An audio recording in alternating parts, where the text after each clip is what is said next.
Bonjour YouTube et bonjour chers internautes et bienvenue au Manga Café pour un nouveau Pause Café. Aujourd'hui je reçois Fred de la chaîne Tonton Geek. Comment tu vas Fred? Bonjour tout le monde, ouais nickel et toi? Oui ça va pour ce deuxième tournage. Ouais ça a été un petit peu catastrophique. On va refaire. Du coup, pour ceux qui ne connaissent pas le principe de Pause Café, je reçois un invité dans ce fauteuil ou parfois par webcam interposée quand la distance est trop grande. Et on va débattre un petit peu, on va discuter comme si on était posé autour d'un café. On discute simplement de ce qui nous anime, de ce qui nous passionne. Aujourd'hui le sujet ça va être la collection. On va parler de la collection, on va parler de ta collection et de la vision qu'on a de la collection. Et surtout, voilà, c'est sans prise de tête. On va essayer, voilà, il y aura des petites questions assez sympas. On va essayer de centrer un petit peu la discussion, mais c'est sans prise de tête. Voilà, on discute, on refait le monde avec vous. Je sais que ce format vous a plu la dernière fois, même si c'était pas parfait. On va essayer de faire ça mieux et j'espère que ça vous plaira. Donc n'hésitez pas, le petit pouce, l'abonnement, tout ça, ça soutient et ça fait plaisir. En tout cas, Fred, oui, déjà, instant promo, décris ta chaîne, vas-y, fais ta pub, c'est ton moment. Alors, bonjour le million d'abonnés de Méric. En fait, oh, putain, je te le souhaite. Hein. Million, je te souhaite, je crois qu'on se le souhaite tous. Manga, il y en a qu'un. Bon alors moi, on m'appelle Tonton Geek, j'ai une petite chaîne YouTube basée sur le milieu de la collection. Je fais les jouets, les figurines et les statues, années 80 à aujourd'hui, donc je peux faire des choses, je peux collectionner des choses très récentes aussi. Voilà, et donc aujourd'hui on va parler un petit peu de tout ça, sur ta chaîne YouTube. Ouais. Surtout que nous, quand on s'est connus, tout comme moi, tu faisais du reptile. D'ailleurs, on avait fait une vidéo ensemble. C'est comme ça qu'on s'est connus. C'est comme ça qu'on s'est connus grâce à Terrario. Grâce à la Terrario. Voilà. Moi, je te suivais à l'époque sur YouTube et je t'avais contacté et du coup, on avait bien sympathisé. On avait fait une vidéo ensemble. Après, c'est vrai que l'un comme l'autre, on a lâché la Terrario. Complètement, on a lâché la Terrario. Et c'est vrai qu'on s'est un peu perdu de vue aussi du coup derrière. Bah, on a eu nos vies qui ont beaucoup changé. Toi, ouais. Encore plus que moi. T'as eu oui. beaucoup de changements dans ta vie. J'ai eu beaucoup de changements. Donc, et surtout, l'un comme l'autre. Au final, c'est un truc de fou. On est repassé aux sources en fait. On s'est retrouvé au TGS. Ouais. Et surtout qu'on est retourné dans ce qu'on aimait le plus en fait, dans la collection, dans tout ce qui fait, on va dire, la nostalgie de ce qu'on a connu à l'enfance, l'adolescence et tout ça quoi. Exactement, c'est dingue hein, quand même. C'est dingue de se dire on se retrouve, on revient aux sources. Ouais. C'est excellent, c'est vraiment excellent. Et surtout, toi, t'as recommencé il y a quelques années, donc du coup à collectionner. Ouais, exactement. Figurines et compagnie. Ça a été quoi pour toi l'élément déclencheur de dire vas-y, je reprends une collection? Alors, c'est quelque chose qui a été prévu. Donc, quand on s'est dit on va se mettre à collectionner, il y a le gros problème de place. Donc on attendait d'être bien calé, tout ça. Après il y avait les enfants, tout ça, il y avait pas mal de choses, donc c'était quelque chose qui était prévu. L'élément déclencheur, je pense que indirectement ça a été peut-être les pop. Parce que les pop, je ne les ai pas fait, je ne les ai pas collectionnés, mais j'en voyais partout. Ça travaille. Je pense que ça a mis beaucoup de gens dans le. Je regarde vers là-bas parce qu'en fait il y a plein de pop là-bas. Donc en fait, je pense que ça a mis beaucoup de gens dans le monde de la collection et que ça a été quand même un très bon point positif de voir des pop un petit peu partout. Après il y a le côté nostalgie, il y a le côté de vouloir garder des choses que l'on n'avait plus avant, hein, ce côté aussi revanche sur le passé, parce que j'ai pas eu la chance de garder mes jouets quand j'étais petit, par exemple, mes jouets, mes livres, mes cassettes VHS et toutes ces choses-là. Ouais, comme beaucoup en final. Ouais. Et au final, après, les années passent.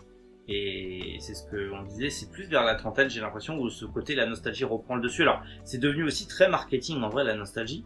On le voit même avec les séries genre Stranger Things. Ah, mais complètement. On remet les années 80 dans la tronche, les années 90. Quelle série que j'ai adoré, Stranger Things. Ouais. Ils refont, là, mais même, c'est ce qu'on disait tout à l'heure, ils refont plein de jouets.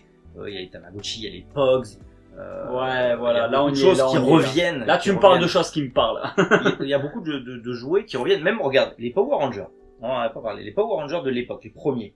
Ils refont des rééditions des Power Rangers qui changeaient de tête, là. Ils commencent à, ils en refont. Ça y est, Maître de l'univers, quoi, dans les magasins. Qui fait la collection des Maîtres de l'univers, ils en remettent. Il y a plein de trucs comme ça que c'est la nostalgie prend un gros pas, je trouve, déjà au point de vue marketing, mais déjà de base il y avait beaucoup de gens qui collectionnaient déjà. Je connaissais beaucoup de personnes qui collectionnaient les jouets anciens, tous les vieux jouets. On va dire tout ce que j'en connais qui collectionnent tous les vieux Power Rangers, les gros robots, les Megazords. Moi, je sais que quand j'étais petit, j'en avais plein, je les ai balancés, mais tu te dis... Après, il y a eu beaucoup de jouets, les Dino Rider, les... Ouais. En fait, à l'époque, c'était le contraire de maintenant. C'est-à-dire qu'on faisait des jouets. D'abord, on faisait les jouets. Et ensuite, on fabriquait les animes, donc les dessins animés qui passent à la télé, pour vendre les jouets. Les jouets. C'est vraiment ce qu'on... Il y a eu beaucoup de choses qui se sont faites comme ça. Et c'est comme ça qu'on vendait des jouets à l'époque. Et maintenant, c'est le contraire. C'est-à-dire qu'on va sortir énormément de séries, de films, et les produits de dérivés viennent après. Et ensuite les produits dérivés qui viennent après. Ouais. Ah ouais, moi je me rappelle à l'époque, t'avais quoi? T'avais Street Shark. Et après t'avais des gros jouets qui c'était incroyable. Il y avait Dino Rider, il y avait Cadillac et Dinosaur. Waouh, ça je kiffais. Cadillac et Dinosaur, c'était incroyable. Après il y avait les Creepy Crawlers. T'avais les Biker Mouse là, les souris de l'espace. Ça j'adorais aussi. Cosmos. Ça je les ai vraiment beaucoup suivis. T'en as plein. Hein. Et après il y a eu James et Conquérant de la Lumière et tout aussi, mais là c'était déjà beaucoup plus vieux. Captain Planet aussi. Ouais. Là on tape dans du vieux parce que je suis des années je suis de 85. Moi 80. Et déjà j'étais Captain Planet, je sais que je l'ai regardé mais j'étais petit. C'était vieux, ouais, c'était vieux mais je devais être vers la fin, ouais. Ça commençait déjà et il y a plein de gens maintenant qui collectionnent ces jouets là. Il y en a plein. Ouais. Il y en a plein. Hein. Même maintenant alors moi dans la culture manga, ce que je vois beaucoup les gros collectionneurs, c'est ceux qui collectionnent toutes les figurines Dragon Ball. Et il y en a un paquet de toutes les générations, mais il y en a tellement des figurines Dragon Ball. Quand j'en vois en vide-grenier, j'en prends. Je sais plus le nom. C'est les toutes petites comme ça, non articulées. Oui, j'en ai quelques-unes. Ouais, c'est la Toei. Elles portent un certain nom ces figurines. Elles sont vraiment toutes petites, non articulées. En gros, c'est un bout de plastique. Oui, c'est moulé comme ça, c'est pas à la main. Et pendant un moment, on en voyait dans tous les magasins de joueurs, on en voyait partout. Et je me faisais ma collection comme ça, ouais. Ouais. Moi, c'est une collection, tu vois, que je reprendrais, que j'avais à l'époque. Je l'avais l'intégrale. J'ai tout revendu. Maintenant, ça vaut très cher. C'est les Karapuchi. En fait, c'est des petites figurines de Dragon Ball, mais qui sont assises sur les Pokéball, sur les Dragon Ball. Ah, d'accord.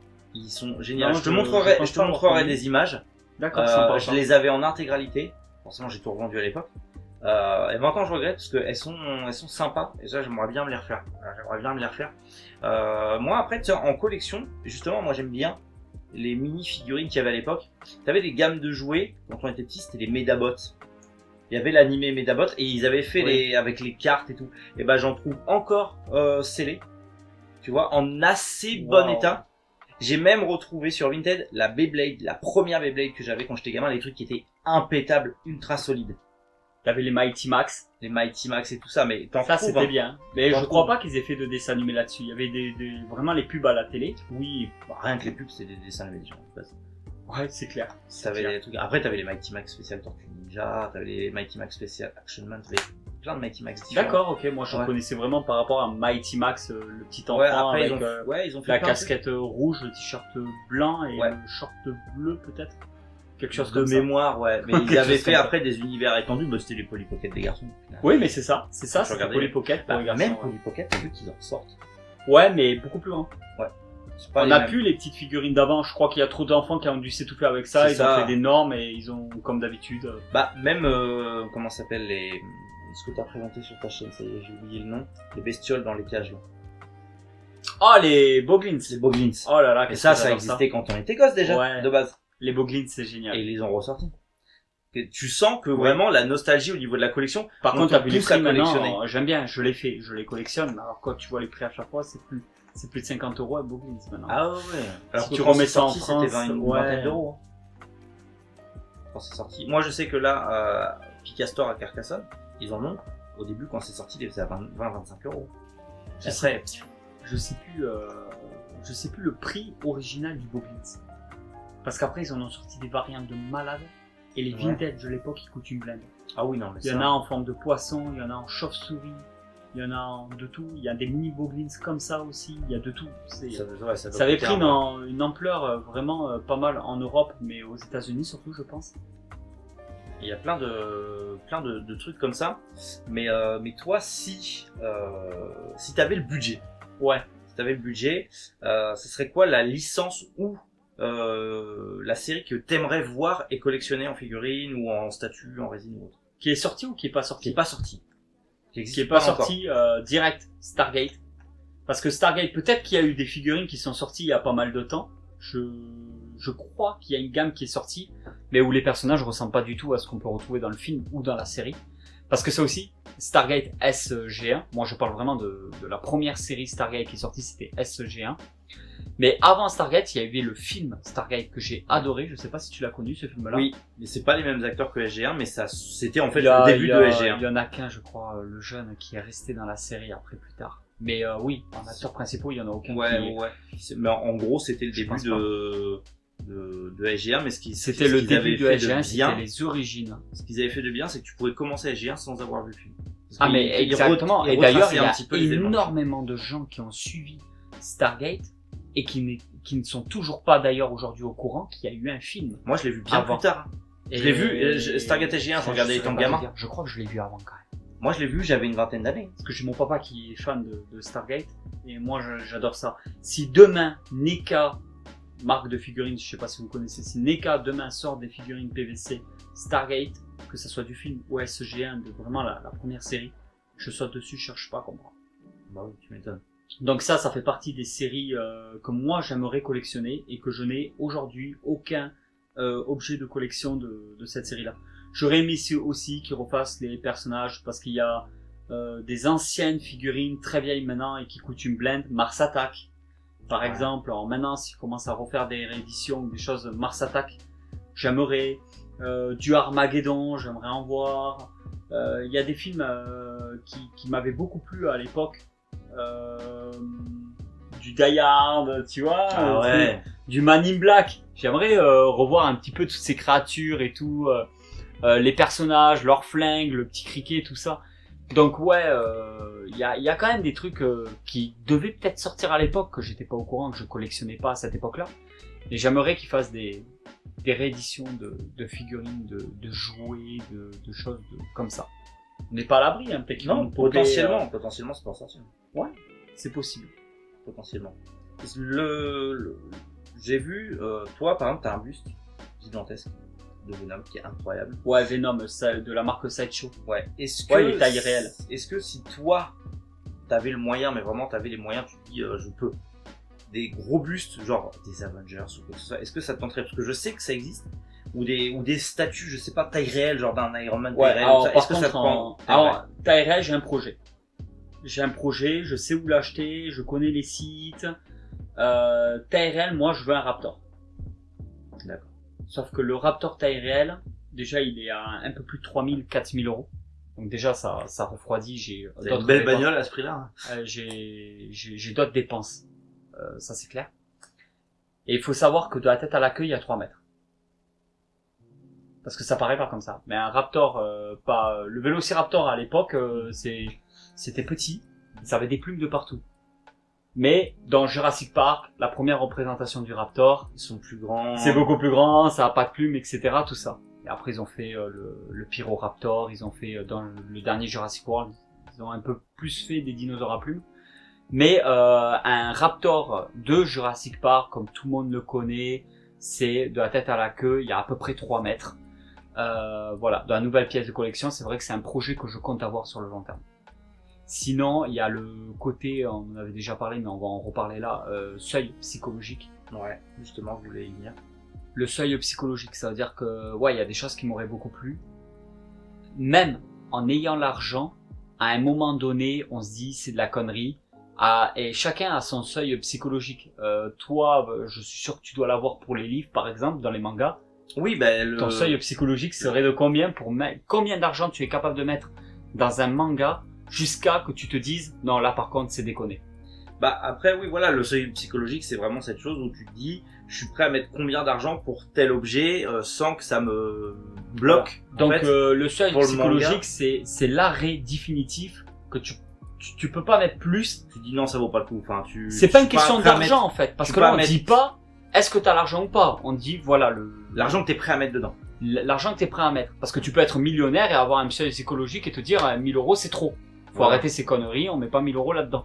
Voilà, mais moi, pour le manga, comme je te disais, déjà quand j'arrive à 150 euros le tome, parce que c'est des tomes qui sont très rares et difficiles à trouver, quand j'arrive à 100-150 euros, je suis en mode, je le fais pour faire. Ouais, là, ça commence à faire. Je le fais pour certaines séries parce que c'est des séries que je veux finir et que j'y tiens et que les cotes ont gonflé comme c'est pas possible et je veux avoir l'intégrale.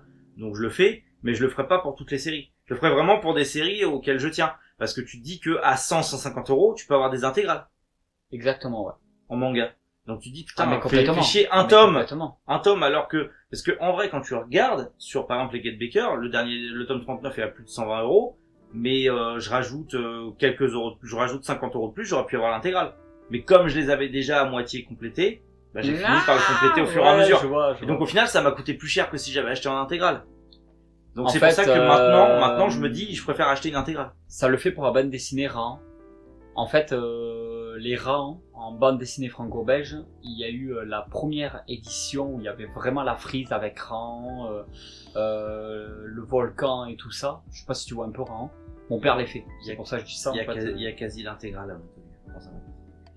Et en fait, le problème, c'est que la première édition, les derniers, ça c'est entre 70 et peut-être 150 euros la bande dessinée qui valait peut-être l'équivalent de 13 euros, 15 euros à l'époque. Et ils ont refait des rééditions. Donc maintenant, on peut les retrouver, les Rahan, avec des nouvelles éditions, avec une frise aussi, qui est différente, mais il y a aussi une frise. Mais si on veut vraiment compléter par rapport à nous, ce qu'on avait, tout ça, si on l'avait pas fait à l'époque, ça fait mal. Ça fait très mal. Ça pique, ça va vite. Ça va vite. Mais c'est pareil, par exemple, dans une figurine.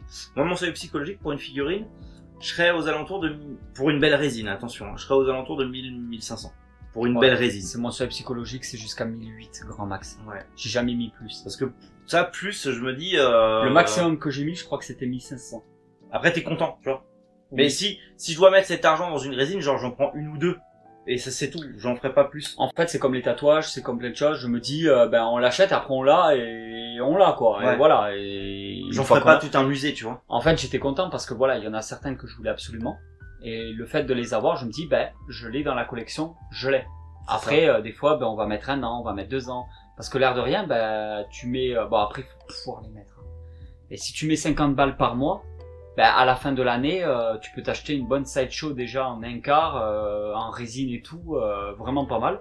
Si tu mets 100 euros par mois, tu peux avoir une prime, tu peux avoir une sideshow, tu peux avoir un buste réel au bout d'un 100 euros par mois, ça fait 1200 euros au bout de l'année. 1200 euros, on peut commencer à avoir des bustes de dingue. Après, il y a beaucoup de gens qui se disent, attends, 1200 euros, c'est le problème, c'est que est-ce que tu peux le mettre dans autre chose, quoi? En fait, voilà, le seuil psychologique.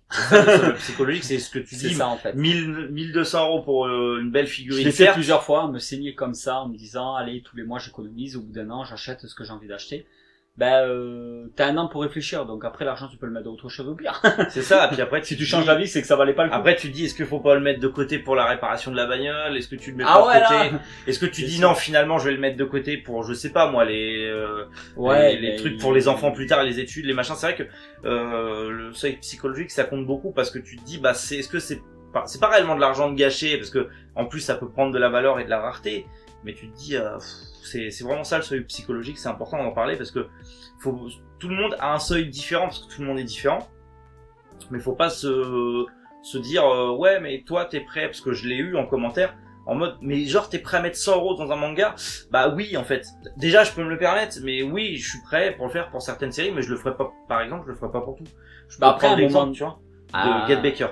Comme je disais je peux le faire, mais en contrepartie j'ai d'autres de chez Picard, pareil les derniers tomes coûtent une blinde, genre Negima je le ferai pas. Je mettrais pas 100 euros dans les derniers tomes. Ouais, c'est chaud, tu vois. C'est chaud. Parce qu'en fait, il y a ce côté-là aussi à se dire, tu me parles de buste, 1200 balles, imagine le nombre de mangas qu'on peut se payer avec ça. Ou moi de comics, parce que toi tu fais les mangas, moi je fais les comics. Ou de Blu-ray. Ça commence à faire là, ouais. ça commence à être après, tu peux te faire un sacré kiff. Somme. Ouais, après tu peux te faire un kiff et te payer des belles vacances, ou refaire une pièce dans ta maison. Et après, à contrario, il y en a, ils vont mettre 300 balles par mois dans des clopes. Et ça les dérange moins. Donc à la fin de l'année, ils ont mon Raptor, taille réelle. Oui, c'est ça. Après c'est. Donc voilà, ça va dépendre de chacun d'entre nous. Il y en a, ils vont mettre 300 balles dans des restaurants, il y en a...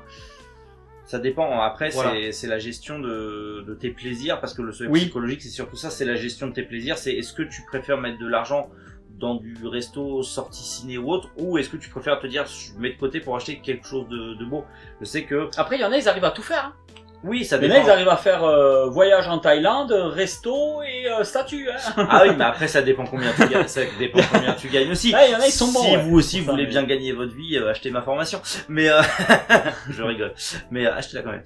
Mais après c'est sûr que tout dépend de comment tu veux vivre. Après c'est vrai que au niveau psychologique, il y en a qui préféreraient mettre ça dans un crédit pour une belle baraque, par exemple, s'acheter une belle maison. Tu vois Ouais. ce que je veux dire. Ça dépend, mais après c'est chacun voit midi à sa porte, bien sûr.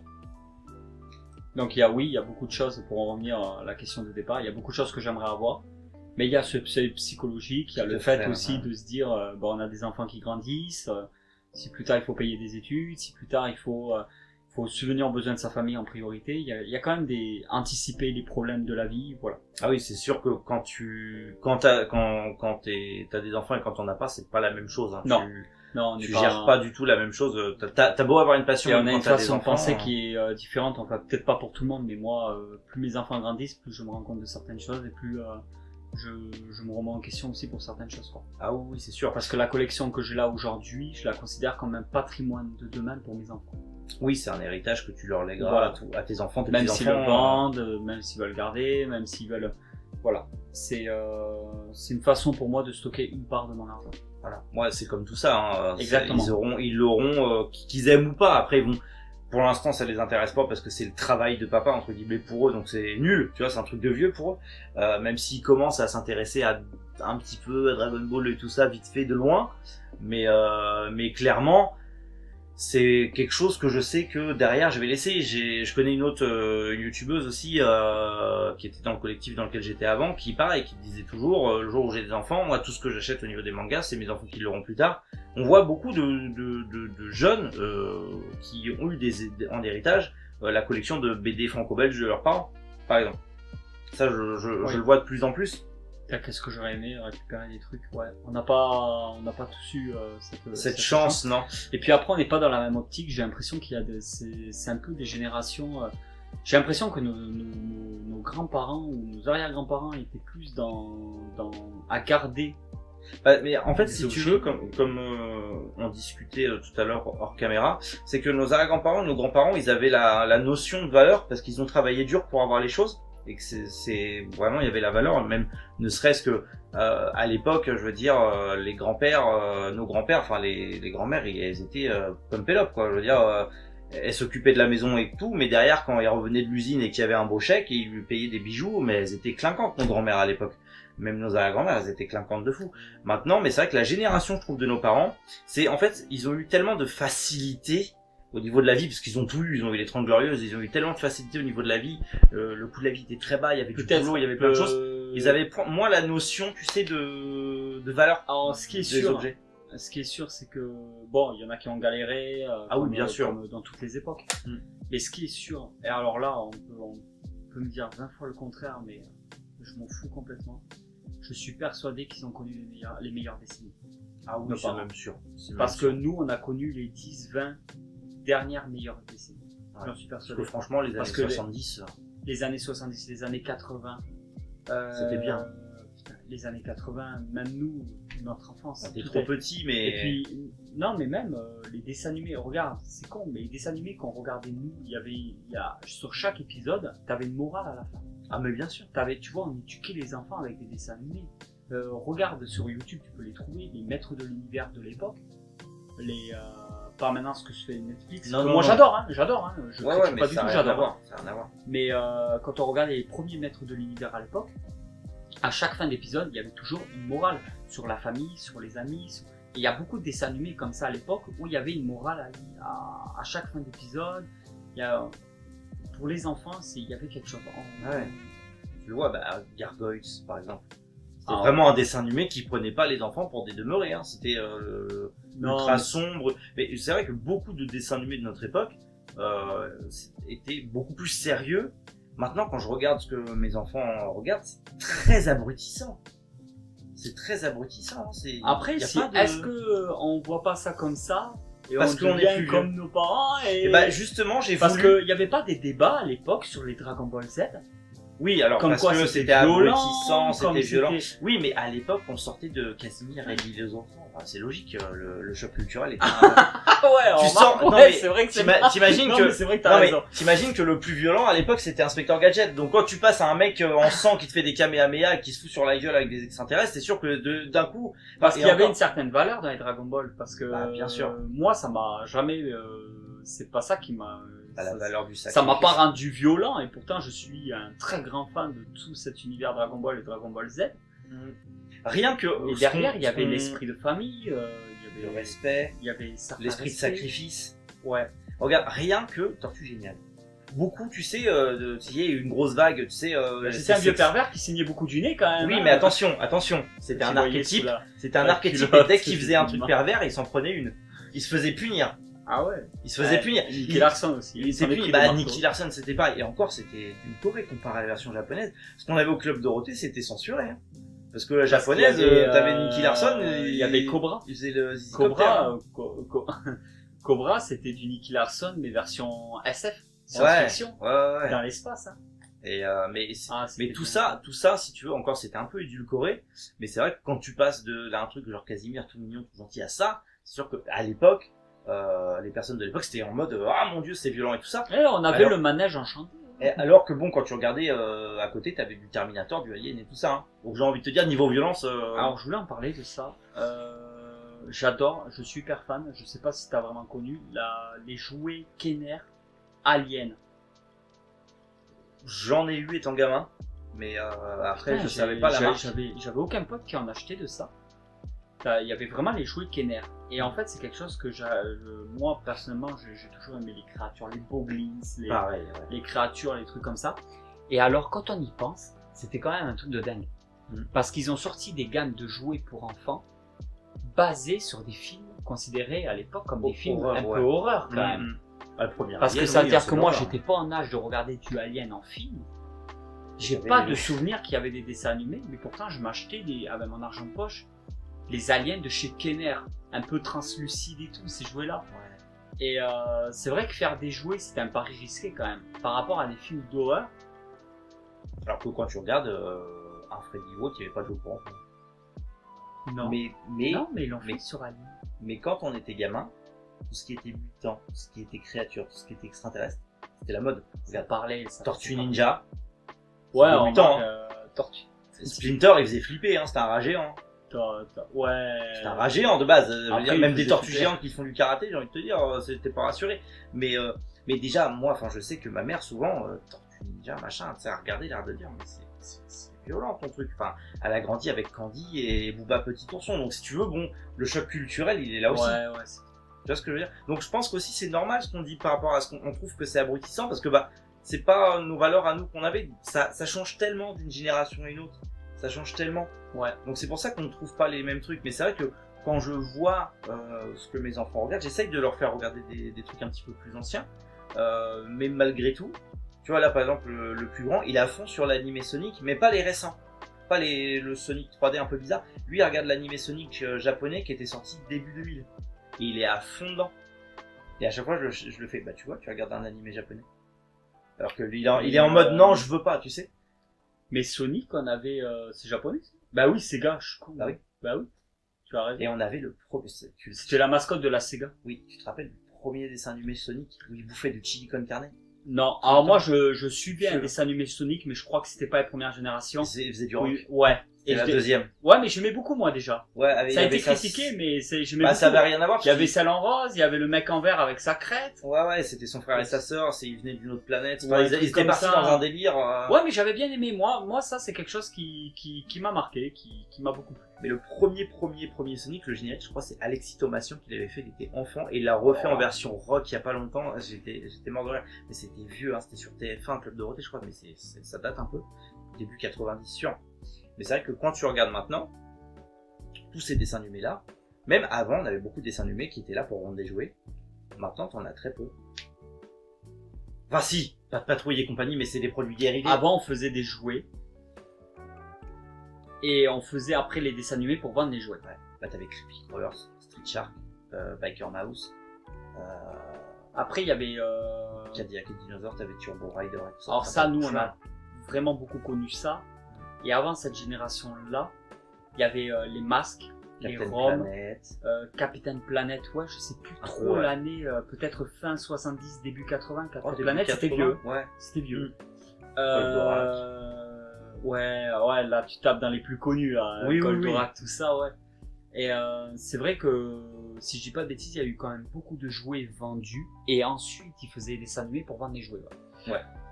Bah, tu le vois, hein, rien que sur, comme je disais, Street Shark et compagnie, c'était vraiment, même G.I. Joe. Ils avaient fait les dessins animés de G.I. Oui, Joe pour oui, vendre oui, les G.I. Joe. Hein, Ouais. C'était purement marketing. Mais bon, après, c'est le consumérisme américain. C'est les mecs qui, allez, vas-y, achète ma merde, quoi. Ils y allaient à fond. Ouais, mais à fond on de balle. était là et on y est encore, hein. On Ouais, est bien à sûr. fond. Bon, oui, même encore maintenant. Maintenant, Ouais, quand combien tu vois, ils ressortent. Moi, je me fais une petite collection d'Action Man en ce moment. Ouais, tu m'étonnes. Mais même maintenant, ils ressortent. Qu'est-ce que j'ai joué à Ils ça? ressortent tellement de vieux jouets, genre G.I. Joe et tout ça, ils en refont tellement C'est quoi maintenant. toi que tu jouais le plus, petit? Ah, c'est moi qui pose les questions, même. Petit, ce que je jouais le plus, tu vas rire, c'était avec les petits personnages Kinder que je t'ai montré là. Vraiment petit, je jouais au Playmobil et aux personnages Kinder comme ça, et après c'était Power Tu Rangers jouais à fond. avec les personnages Kinder? Ouais. Alors moi, je les collectionnais, mais je jouais pas avec. Ah, moi je jouais, j'étais sur ma petite table basse, mais bon, j'avais 5-6 ans. Et je jouais avec Ouais, mes bah ouais, on petites était histoires, petits. tu vois. Et après, par contre, quand j'ai découvert Power Rangers, alors là c'était full Power Rangers. Je jouais que Power T'as Rangers. vu là maintenant les figurines qui sortent? Je crois que c'est McFarlane qui fait la licence Power Rangers. Oui, en j'ai vu, figurines. elles sont excellentes. Oh là là. Alors Ouais. moi personnellement, j'ai aucun affect par rapport à Power Rangers, ça va peut-être en déplaire à certains.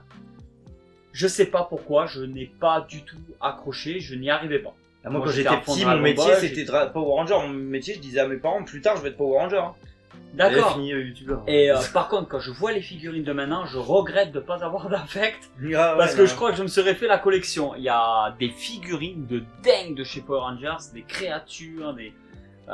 ouais, il y a des trucs super. Mais on va aller faire quelques boutiques cet Ouais. après-midi, on va sortir des vidéos. Tu sais qu'il y a des jouets que je veux récupérer, comme tu disais, c'est une vengeance sur le passé. Il y a des jouets que j'ai plus, que je veux récupérer. J'avais un vaisseau, c'est très peu connu, mais j'ai même beaucoup de mal à le trouver sur Google. C'était les Cosmosinges. Et j'avais le vaisseau, tu sais, c'était un énorme vaisseau long Ça me gris, parle de et la malade, tête ça. du vaisseau, c'était une tête de singe. C'est une tête de singe. C'était sur TF1, et mon grand-père à l'époque m'avait acheté le vaisseau, et Ça j'aimerais... s'appelait comme ça. Cosmosinge, je crois que c'est ça. Ou les singes de l'espace, un truc comme ça, mais parce qu'il y a un autre film d'animation qui était sorti des années après. Et ouais. Et j'aimerais beaucoup me retrouver ce vaisseau-là. Et surtout, ce que j'aimerais beaucoup retrouver que j'avais avant, c'était Hercule et Xena en figurine. En grande figurine articulée, mais genre des figurines comme ça articulées avec les robes. Tu pouvais changer les robes, les vêtements et tout. J'avais Hercule et Xena. Mon grand-père Ça m'avait me parle acheté. pas du tout. Je les avais comme ça, en articulé, super belles. Xena, elle avait 2 robes différentes. Et Hercule, je crois, tu pouvais juste lui changer la veste. Le pantalon, c'était, tu sais, peint sur les jambes. Et genre, tu pouvais enlever les bracelets de Xena et tout ça. D'accord. Et j'avais ces deux-là, Ça me sous parle pas blister. du tout. Et ça, moi, à l'époque, Mais quand j'étais c'était gamin, j'étais à Hercule fond et Xena par de rapport la à série. De la série. Quoi, Hercule et Xena. Xena à l'époque là. Xena la guerrière et Hercule. Elle était aussi sexy. Je sais pas, moi ça a été matériel masturbateur pendant des années. Xena la guerrière, c'était moi quand j'étais petit, c'était la femme de ma vie, hein, Xena la guerrière. Mais ouais, non, mais Parce j'avais qu'elle les jouets. elle a pris un coup de vieux maintenant. Ah Mais oui, elle non, a mais fait la maintenant. série Spartacus. T'avais suivi la série Spartacus? L'acteur il est mort d'un cancer, je crois. Je sais plus. Qu'est-ce que c'est bien. Eh mais là, je Ah, crois je qu'il y a regarderai. Xena dedans. Elle Je se met à regarderai. poil, je crois en plus. Non, non, c'est De vrai. suite, je regarderai. Parce qu'en fait Spartacus c'est beaucoup s'enquête et beaucoup filles Ah à bah, poil. Donc en fait tout ce la qui me plaît, romantique quoi, la romantique quoi. Moi ces jouets là j'aimerais beaucoup les retrouver. quoi. J'aimerais D'accord. beaucoup c'est des jouets auxquels je tenais énormément. Et moi ce que je faisais quand j'étais gamin, c'est que je faisais du Dragon Ball avec. Je les faisais se foutre sur la gueule, je vois et les après petits je leur jouets faisais à la du style, sang. Je leur faisais du sang avec avec un feutre rouge, je leur faisais du sang, tu sais, genre des blessures. Dragon Ball avec. Ouais. Putain, c'est pas con. Quand j'étais gamin. Bah, après j'ai très jeune, j'étais à fond Dragon Ball et compagnie, moi. Je jouais énormément avec des figurines Dragon Ball. Mais moi, c'était petites figurines comme ça, noires, articulées, plastique moulé, là. Ouais, j'en avais beaucoup, moi, de ça aussi. Apporte un nom, ces figurines, j'arrive pas à me retrouver. Moi non plus. Il y en a beaucoup, quand tu tapes le nom sur Vinted, il y en a énormément encore qui en vendent. Et là, il lui en reste un là-haut, Trunks petit, comme ça. D'accord. Et il lui en reste un de quand elle était petite. Des fois, j'arrive à en trouver en vide-grenier, alors c'est je rare, achète quand il y en a, mais c'est rare. J'en avais. Qu'est-ce que j'adorais ça, je faisais toute une collection à l'époque. Moi, je me rappelle, j'avais Jen Emba. Les Mighty Max. Et alors, ce que j'achetais aussi, tu te rappelles de Mighty Max? Ouais. Voilà, les petits personnages, tout ça, avec des têtes de serpents, des créatures, tout vrai. T'avais un Polly Pocket pour garçons, quoi. Voilà. Et ils faisaient des genres de Mighty Max Star Wars. Ouais, ils en ont fait sur Tortue Ninja, ils en ont fait plein, hein. Sur plein de... Même Action Man, ils en avaient fait. Et j'avais fait, et de Star Wars, j'avais le Faucon Millennium, que tu ouvrais.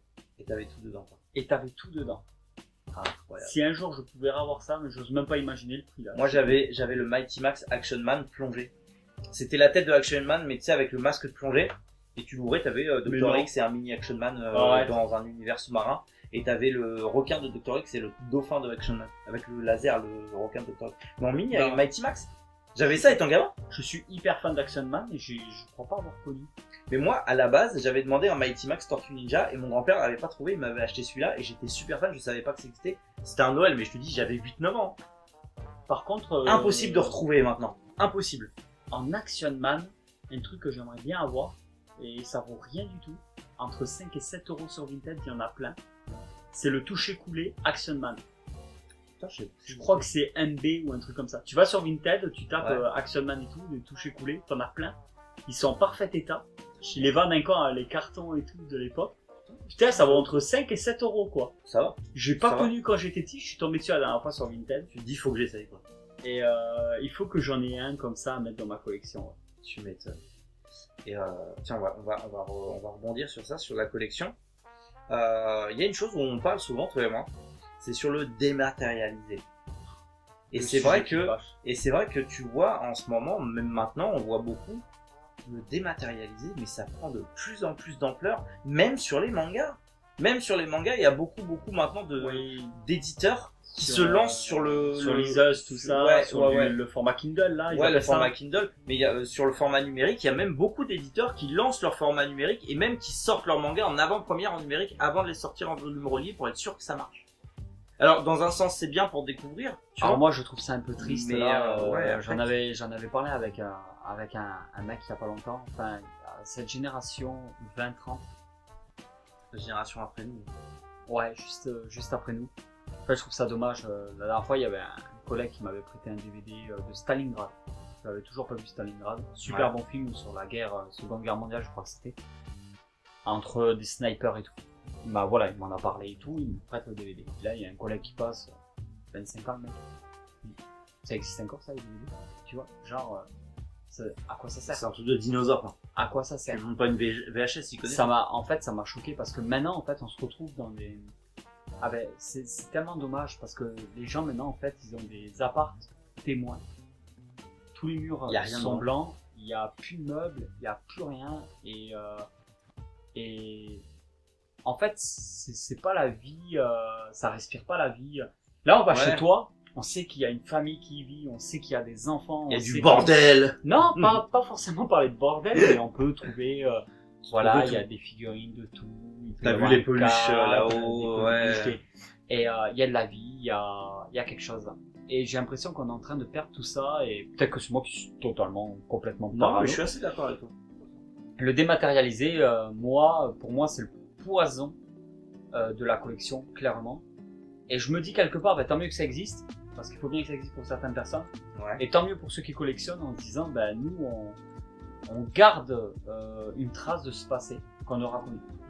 Et c'est ça que, par exemple, pour la culture jeux vidéo, il y en a beaucoup, j'en avais discuté avec un gars qui a une boutique indépendante sur Toulouse qui disait, il disait, mais de toute façon, j'ai ouvert ma boutique il y a 10 ans, et dans 10 ans, je ferme.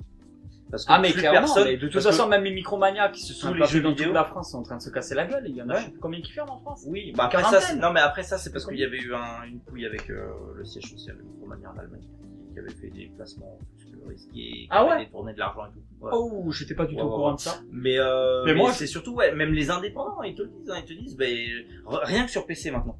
Il n'y a pas que les indépendants, mais même les Micromania, ils te disaient 70% de leur chiffre d'affaires, c'était des portes. Oui.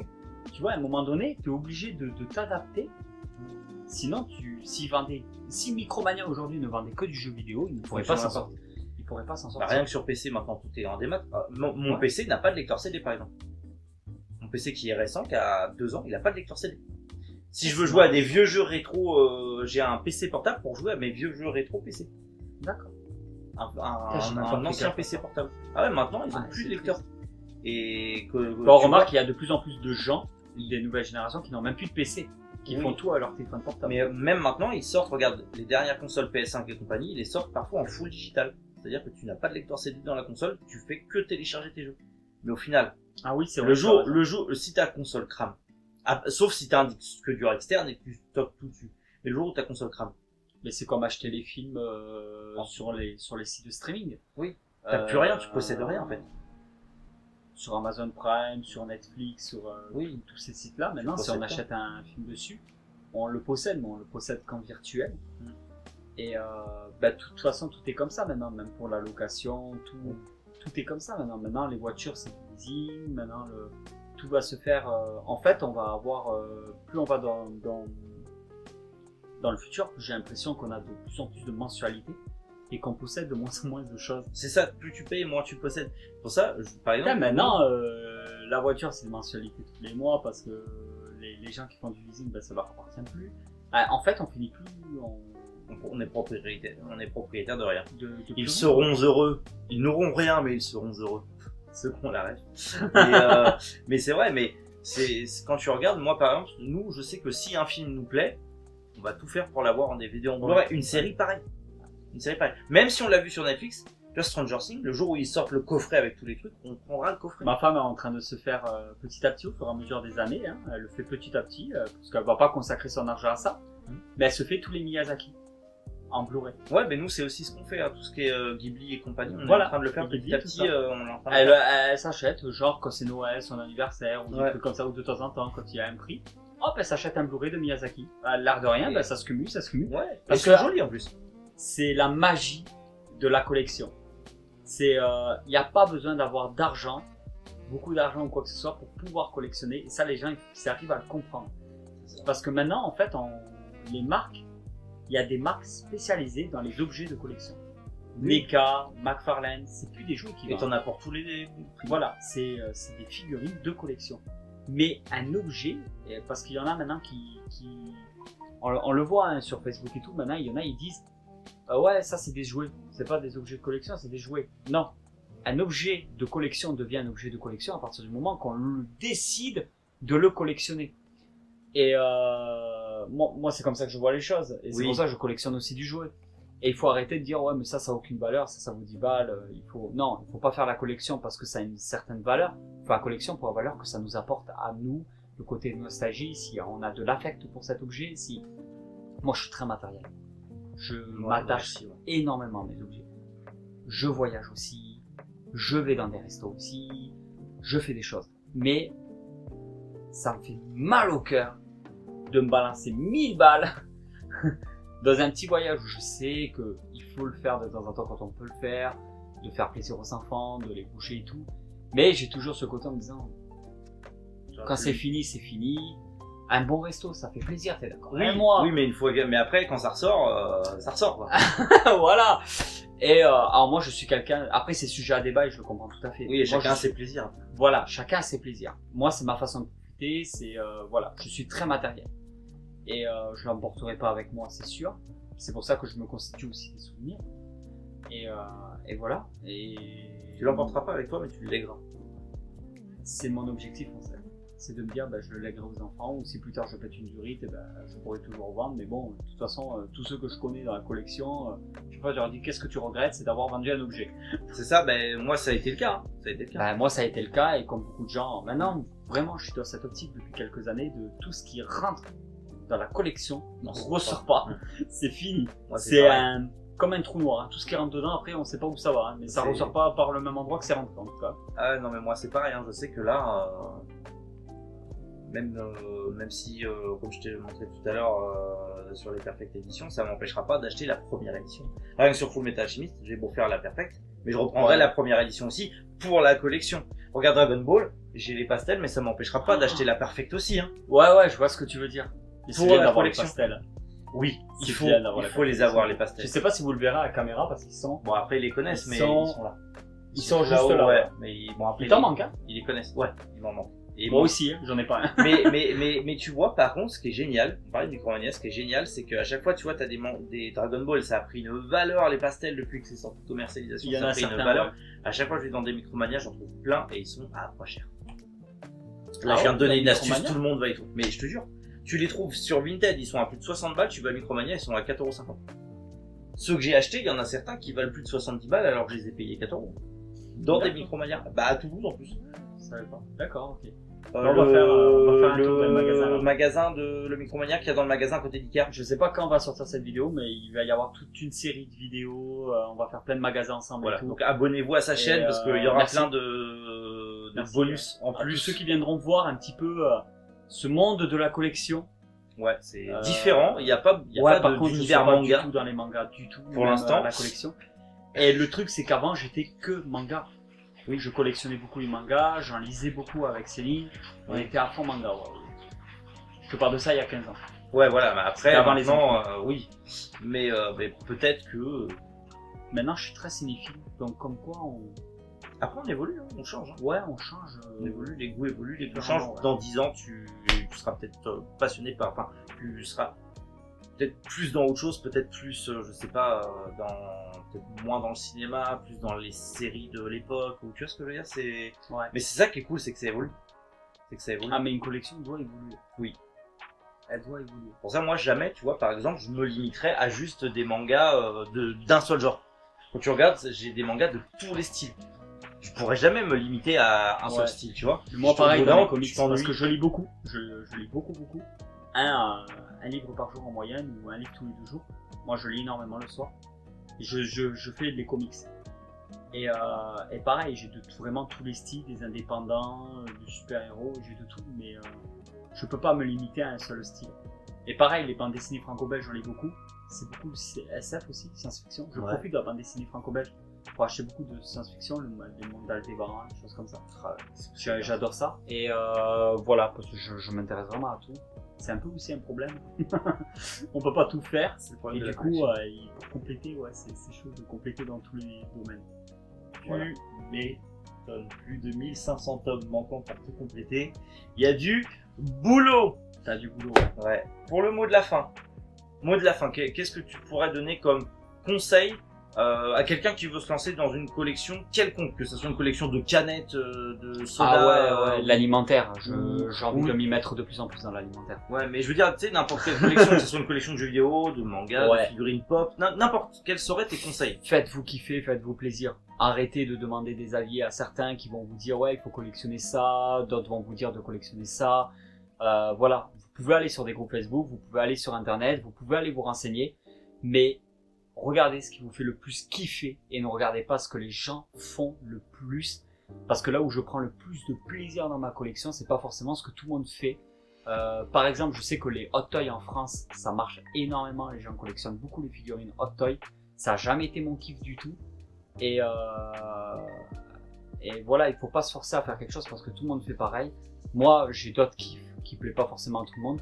Donc faites-vous plaisir, j'ai jamais été plus heureux dans ma vie depuis que j'ai décidé de faire ce que j'avais envie de faire moi, au lieu de regarder ce que faisaient les gens. Très très très bon conseil, effectivement. Faites ce qui vous plaît, ne regardez pas ce qui se passe chez les voisins. Prenez ce qui vous plaît et faites ce qui vous plaît, c'est le plus important dans une collection, dans n'importe quelle passion, c'est de se faire plaisir. Quand on franchit la porte de chez nous, il faut que ça soit un autre univers, il faut que ça soit un monde. Quand je viens chez toi, je vais pas chez moi. Voilà. Tu vois? Donc quand je viens chez toi, je kiffe parce que je suis dans ton monde à toi, je suis dans ton univers. Et quand on va chez quelqu'un, il faut pas que ça soit juste témoin. Comme on va à Ikea, ou un copier-coller. Voilà. Il faut qu'il y ait de la vie, il faut qu'on voie que les gens ils se passionnent, il faut qu'on voie que les gens ils ont des centres d'intérêt, que ça soit les plantes, que ça soit l'agriculture, que ça soit les vêtements, que ça soit les chaussures, que ça soit les sports, que ça soit tout. Ouais. Moi j'aime parler avec des gens qui se passionnent, des gens qui ont des centres d'intérêt, au lieu d'aller chez quelqu'un, ben, c'est pas de quoi te parler parce qu'il s'intéresse à rien, tu sais. La conversation est vite plate après. Hein. C'est ça, Donc, ouais. Surtout que dans intéressez-vous. la collection, l'univers de la collection, mais tu peux collectionner tout et n'importe quoi. Tout se collectionne. Comme tu dis, le sport. J'avais un ami qui collectionnait tout ce qui était militaire. Que ça soit les tenues, que ça soit les figurines, que ça soit les livres, que ça soit les... Putain, il avait des masques à gaz et tout, des trucs de... C'est fou. C'est énorme. C'est ça. C'est énorme. Il faisait des dioramas, le mec. Collectionnez ce qui vous plaît le plus. Ne suivez pas la mode, ne suivez pas les autres collectionneurs, collectionnez ce qui vous plaît. Si votre kiff, je sais pas moi, c'est de collectionner des canettes à l'effigie de personnages de manga, faites-le. Si vous voulez collectionner des figurines d'écolières, bon c'est bizarre, mais faites-le. Si vous voulez collectionner des... En plus vous faites de mal à personne à collectionner. Et si vous voulez juste collectionner des figurines pop, faites-le. Faites ce qui vous plaît. Personne n'a le droit de juger ce qui vous plaît tant que ça vous plaît. Ça sera, je pense, le mot de la fin. Le mot de la fin. Merci en tout cas à tous. Merci Fred d'avoir laissé quand même des pouces pour soutenir le Copa Amérique. La vidéo a été longue. Vous voyez, de la vidéo est longue. Ça va être le cas. Vous allez être servi. Merci d'être venu. Merci d'avoir accepté cette invitation. C'était extrêmement cool de parler de tout ça avec toi. C'était super. Si le concept de Pause Café vous plaît, dites-le en commentaire. N'hésitez pas à mettre en commentaire des invités que vous aimeriez voir, que ce soit sur ce canapé ou, comme je vous l'ai dit, en webcam. Il y a beaucoup de personnes avec qui je vais le faire très prochainement. Il y a Britney Spears qui devait venir, t'avais Johnny Depp, t'avais... ouais, mais Johnny Depp, il a eu des soucis avec son procès, il a pas pu. Ouais. Mais bientôt. Non, bientôt, potentiellement, sur ce canapé, il y aura un roi qui va venir. Pas n'importe quel roi. Pas n'importe quel roi. Le roi des Visigoths. Je vous en dis pas plus. À vous de checker. Je vous donne rendez-vous bientôt pour plein de nouvelles vidéos. Prenez soin de vous. N'hésitez pas à aller voir la chaîne de Fred encore une fois et de vous abonner et de dire que vous venez de ma part. C'est toujours agréable pour les copains de savoir qu'ils sont aussi suivis ailleurs. Et, tout simplement, comme d'habitude, pensez à boire de l'eau. Passez une excellente journée. Prenez soin de vous. C'est important. C'était Méric et Fred. Boujou, les internautes.